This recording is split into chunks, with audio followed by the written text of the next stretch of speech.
কথা বলেন না, তাকাচ্ছেন কেন? এইটাই বড় কথা। একদম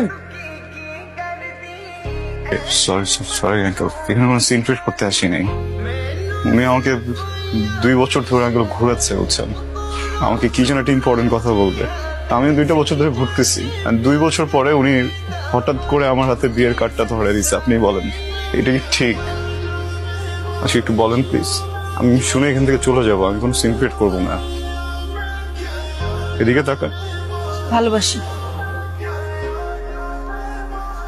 কি বললি তুই?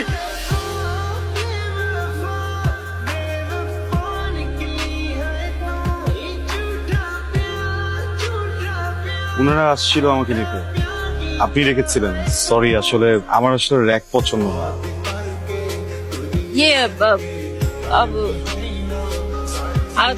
কথা বলতে পারেন না? সমস্যা কি তোরা? পলাশ সামনে তুই নেতাই গেলি, কোনো কিছু বলতে পারলি না। কি করছি আমি? এটা আমি আমি আমার তো কিছু করার কথা ছিল না। ওরে মারার কথা ছিল তো। রাইট, মারার কথা ছিল, আমি পারলাম না কেন? এখন মুড নাই, চল চা খাই বাইরে গিয়ে, পরে কথা হবে। হ্যাঁ, কালকে দেখবো, কালকে দেখবো।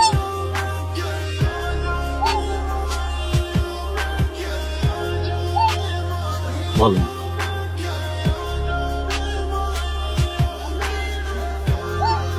মালটা কই কালকে?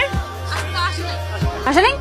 খুঁজে নিয়ে আয়। আমি ওই দিন কিছু করতে পারি নাই, কিন্তু আজকে আমার মুড আছে। আমি আজকে জাস্ট ওকে পাইলে আমি যাকে খুব আমি দোস্ত তারা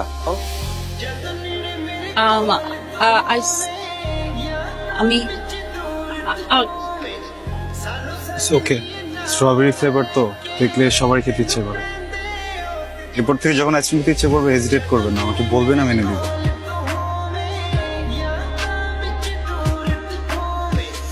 এটা কিছু হইলো বেটা?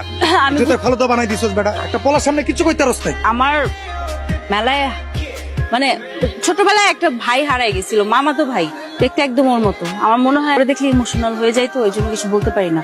বাট নেক্সট টাইম কি ছোট ভাই? আপা আমরা বেস্ট ফ্রেন্ড কিসের best friend? ও আরে ছোট ভাইয়া, লক্ষ্মী ভাইয়া, তুমি সুখে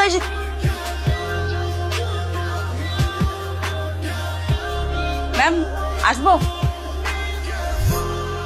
হ্যাঁ আসো। এই তোমাকে দাঁড়াইতে বলতেছে, দাঁড়াও।